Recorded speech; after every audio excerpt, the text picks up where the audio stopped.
Kami dari kelompok 1 akan menjelaskan tentang pencemaran udara.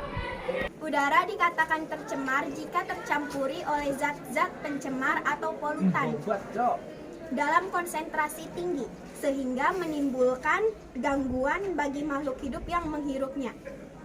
Jika dibandingkan dengan pencemaran air, pencemaran udara lebih sulit dideteksi sehingga lebih berbahaya. Berikut adalah penjelasan tentang penyebab pencemaran udara, indikator tingkat pencemaran udara, dampak pencemaran udara, dan upaya mengatasi pencemaran udara.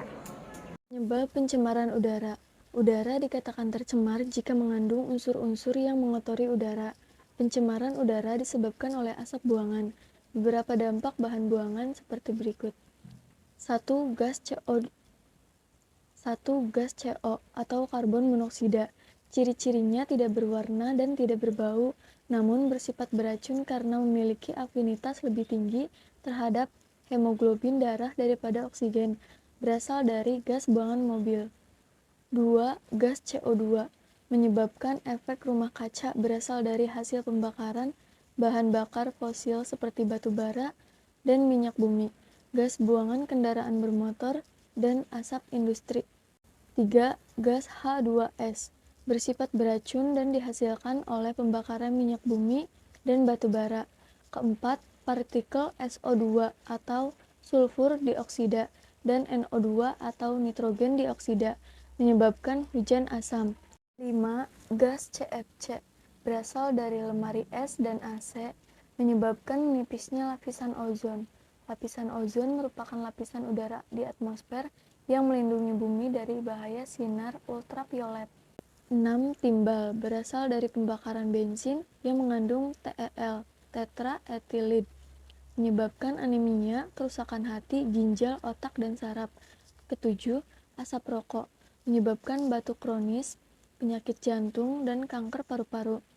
8. Radiasi nuklir berasal dari radioaktif seperti uranium dan plutonium.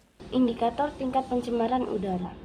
Ada beberapa cara untuk mengetahui pencemaran udara, yaitu menggunakan indikator fisik, kimia, dan biologi.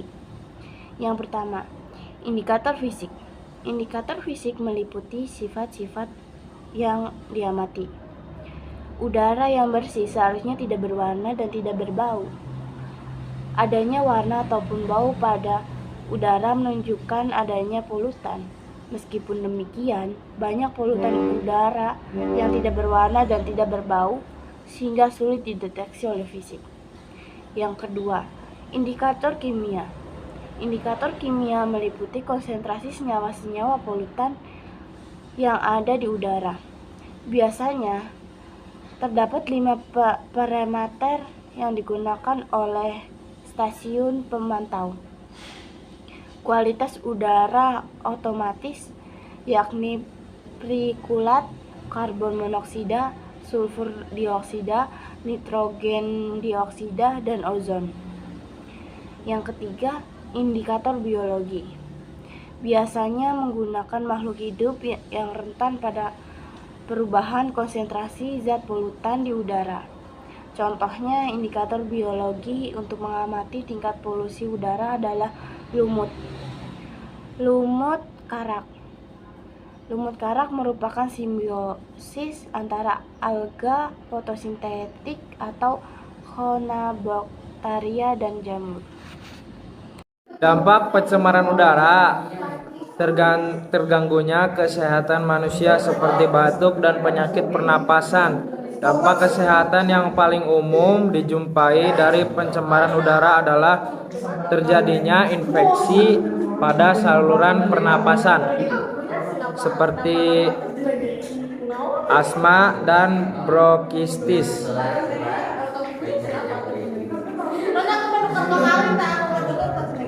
Terganggunya pertumbuhan tanaman seperti menguningnya daun atau kerdilnya tanaman akibat konsentrasi SO2 yang tinggi atau gas yang bersifat asam.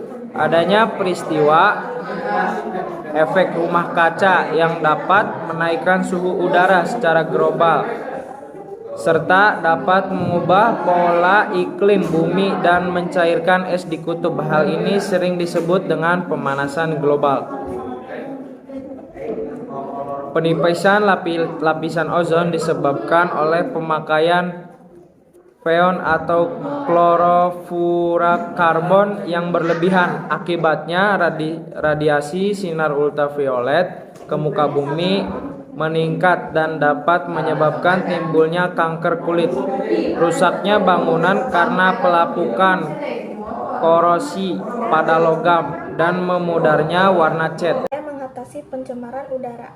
Upaya-upaya untuk mengatasi pencemaran udara sebagai berikut.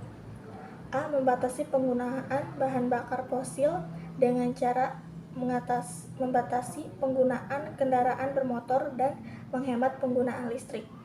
B. Mewajibkan uji emisi bagi kendaraan bermotor serta membersihkan gas sisa pembakaran bahan bakar minyak pada kendaraan bermotor menggunakan konverter katalitik. C. Menempatkan kawasan industri jauh dari pemukiman dan mewajibkan penggunaan cerobong asap yang tinggi serta memasang saringan gas pada cerobong pabrik. D. Melarang penggunaan CFC pada lemari es maupun pendingin udara. E.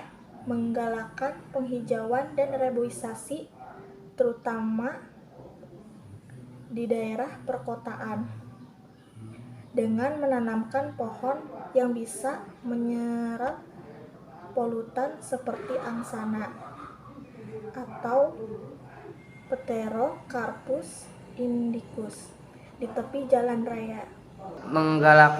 Menggalakkan penghijauan dan reboisasi terutama di daerah perkotaan dengan menanam pohon yang bisa menyerap polutan seperti angsana di tepi jalan raya.